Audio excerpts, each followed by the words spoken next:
ದೇವರ ನಮಗೆ ಮಹಿಮುಂಟಾಗಲಿ. ಈ ಸಮಯದಲ್ಲಿ ಒಂದು ವಾಕ್ಯನ ಓದಿಕೊಳ್ಳೋಣ. ಕೀರ್ತನೆ 16:11 ವಚನ. ದೇವ್ರ ವಾಕ್ಯ ಹೇಳುತ್ತೆ, ನೀನು ನನಗೆ ಜೀವ ಮಾರ್ಗವನ್ನು ತಿಳಿಯಪಡಿಸುವಿ, ನಿನ್ನ ಸಮ್ಮುಖದಲ್ಲಿ ಪರಿಪೂರ್ಣ ಸಂತೋಷವಿದೆ, ನಿನ್ನ ಬಲಗೈಯಲ್ಲಿ ಶಾಶ್ವತವಾದ ಭಾಗ್ಯವಿದೆ. ಹಾಲೆಲೂಯ. ಪ್ರಿಯರೇ, ದೇವ್ರ ವಾಕ್ಯ ಹೇಳುತ್ತೆ, ನಿನ್ನ ಸಮ್ಮುಖದಲ್ಲಿ ಸಂಪೂರ್ಣ ಸಂತೋಷವಿದೆ, ನಿನ್ನ ಬಲಗೈಯಲ್ಲಿ ಶಾಶ್ವತವಾದ ಭಾಗ್ಯವಿದೆ. ದೇವರಿಗೆ ಮಹಿಮೆ ಉಂಟಾಗಲಿ. ದೇವ್ರ ವಾಕ್ಯ ಹೇಳುತ್ತೆ, ನಿನ್ನ ಸಮ್ಮುಖದಲ್ಲಿ. ನಿನ್ನ ಸಮ್ಮುಖ ಅಂದರೆ ಯೇಸು ಸ್ವಾಮಿಯ ಪಾದದಲ್ಲಿ. ಯೇಸು ಸ್ವಾಮಿ ಪಾದದಲ್ಲಿ ಏನಿದಂತೆ? ಸಂಪೂರ್ಣ ಸಂತೋಷ.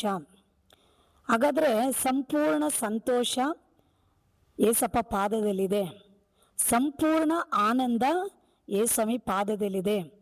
ಸಂಪೂರ್ಣ ಆರೋಗ್ಯವು ಏಸಪ್ಪ ಪಾದದಲ್ಲಿದೆ.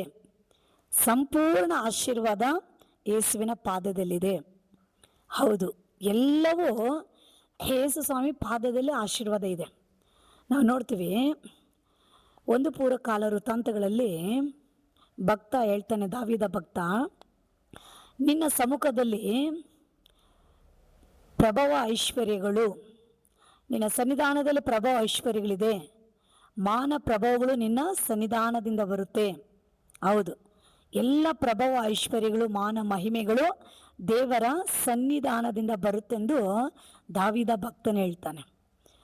ಪ್ರತಿಯೊಬ್ಬರು ಆಶೀರ್ವದಿಸಲ್ಪಡಬೇಕಾದರೆ ಅಲ್ವಾ, ಒಂದು ವೇಳೆ ವ್ಯಾಪಾರದಲ್ಲಿ ಆಶೀರ್ವಾದ, ಬಿಸ್ನೆಸ್ಸಲ್ಲಿ ಆಶೀರ್ವಾದ, ಅಥವಾ ಕೋರ್ಟು ಕೇಸು ಅದರ ಮೂಲಕವಾಗಿ ಒಂದು ಬಿಡುಗಡೆ ಬೇಕು, ಅಥವಾ ಜಮೀನು ವಿಷಯಗಳಲ್ಲಿ ಒಂದು ಬಿಡುಗಡೆ ಬೇಕು, ಇಲ್ಲ ಒಂದು ಮನೆ ಕಟ್ಟುವಂಥ ಒಂದು ವಿಷಯ, ಇಲ್ಲ ಮದುವೆ ಆಗುವಂಥ ಒಂದು ಕಾರ್ಯಗಳು, ಇಲ್ಲ ಒಳ್ಳೆ ಜಾಬ್ ಸಿಗಬೇಕು, ಎಜುಕೇಷನ್ ವಿಷಯದಲ್ಲಿ ಒಂದು ಮುಂದುವರಿಯಬೇಕು, ಆರೋಗ್ಯ ಬೇಕು, ಮಕ್ಕಳ ಭವಿಷ್ಯ ಆಶೀರ್ವಾದವಾಗಿರಬೇಕು. ನೋಡ್ರಿ, ಈ ರೀತಿ ಪ್ರತಿಯೊಬ್ಬರ ಜೀವಿತದಲ್ಲಿ ಅವರವರ ಅಗತ್ಯಗಳು, ಅವರವರ ಕಾರ್ಯಗಳು ಉಂಟು. ಆದರೆ ಇದು ಎಲ್ಲ ಸಕಲ ವಿಧವಾದ ಈ ಬಿಡುಗಡೆ ಆಶೀರ್ವಾದವಾಗಲಿ, ಅದ್ಭುತವಾಗಲಿ, ಈ ಎಲ್ಲ ಕಾರ್ಯಗಳು ಎಲ್ಲಿಂದ ಹೊರಡ್ತಾವಂದರೆ ಅದು ಯೇಸು ಸ್ವಾಮಿಯ ಪಾದದಿಂದ ಹೊರಡ್ತವೆ. ದೇವರು ಹೇಳಿದ್ದಾರೆ, ಆಕಾಶವು ನನಗೆ ಸಿಂಹಾಸನ, ಭೂಮಿ ನನಗೆ ಪಾದಪೀಠವಾಗಿದೆ. ಯಾರೆಲ್ಲ ಯೇಸುವಿನ ಪಾದದಲ್ಲಿ ಪಾದವನ್ನು ಹುಡುಕಿ ಅವ್ರ ಪಾದದಲ್ಲಿ ತಮ್ಮನ್ನು ತಗ್ಗಿಸಿಕೊಂಡು ಒಂದು ವೇಳೆ ದೇವ್ರ ವಾಕ್ಯ ಕೇಳೋದು, ಪ್ರಾರ್ಥನೆ ಮಾಡೋದು, ಉಪವಾಸ ಮಾಡೋದು, ದೇವರನ್ನು ಆರಾಧಿಸೋದು, ಈ ರೀತಿಯಾಗಿ ಅನೇಕ ಕಾರ್ಯಗಳು ಏಸಪ್ಪ ಪಾದದಲ್ಲಿ ನಾವು ಬಂದು ನಾವು ಈ ರೀತಿ ಮಾಡುವಾಗೆ ದೇವರೇನು ಮಾಡ್ತಾರೆ, ಅಂಥ ಒಂದು ವ್ಯಕ್ತಿಗಳನ್ನ ನೋಡ್ತಾನೆ. ಅಂಥ ಒಂದು ವ್ಯಕ್ತಿಗಳನ್ನ ನೋಡಿ ದೇವರೇನು ಮಾಡ್ತಾನೆ, ಅವರ ಅಗತ್ಯಗಳು ಏನು, ಅವ್ರ ಕೊರತೆಗಳೇನು, ಅವರ ಸಮಸ್ಯೆಗಳೇನು, ಅವರ ಹೋರಾಟಗಳೇನು, ಅವರ ಕಷ್ಟಗಳೇನು, ಅವ್ರಿಗೆ ಬಂದಿರೋಂಥ ತೊಂದರೆಗಳೇನು, ಆಪತ್ತುಗಳೇನು, ಇದೆಲ್ಲ ವಿಷಯಗಳು ದೇವನ್ ನೋಡ್ತಾನೆ. ನೋಡಿ ಯಾರೆಲ್ಲ ಅವರ ಸನ್ನಿಧಾನವನ್ನು ಹುಡುಕಿ ಈ ರೀತಿಯಾಗಿ ಕಾದಿರ್ತಾರೋ ಅವರ ಜೀವಿತದಲ್ಲಿ ಅವ್ರಿಗಿರೋಂಥ ಸಮಸ್ಯೆಗಳು, ತೊಂದರೆಗಳು, ಹೋರಾಟಗಳು, ಕಷ್ಟಗಳು, ಶೋಧನೆಗಳು ಯಾವುದಾಗಿದ್ರೂ ಯೇಸು ಅವ್ರನ್ನ ಬಿಡುಗಡೆ ಮಾಡಿ, ಅವ್ರನ್ನ ಆಶೀರ್ವದಿಸಿ, ಅವನ್ನ ಅದ್ಭುತವಾಗಿ ನಡೆಸಲು ಶಕ್ತನಾಗಿದ್ದಾನೆ.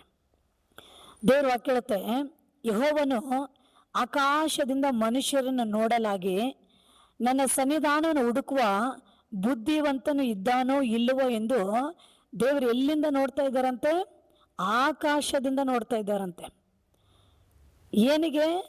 ನನ್ನ ಸನ್ನಿಧಾನವನ್ನು ಹುಡುಕಿ ನನ್ನ ಬಳಿಗೆ ಬರುವವರು ಇದ್ದಾರೋ ಇಲ್ಲವೋ ಎಂದು ದೇವರು ಆಕಾಶದಿಂದ ಮನುಷ್ಯರನ್ನ ನೋಡ್ತಾನಂತೆ.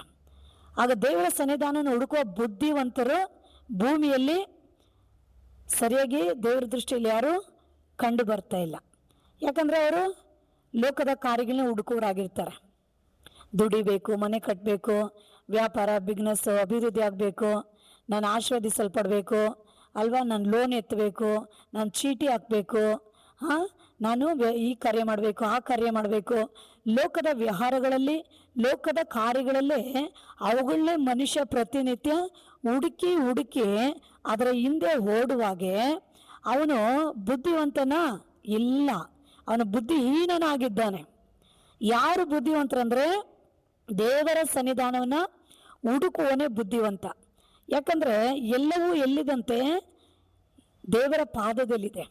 ಯೇಸುವಿನ ಪಾದದಲ್ಲಿ ಎಲ್ಲ ಅಡಗಿದೆ. ಅವರ ನಾಮದಲ್ಲಿ ಎಲ್ಲವೂ ಅಡಕವಾಗಿದೆ.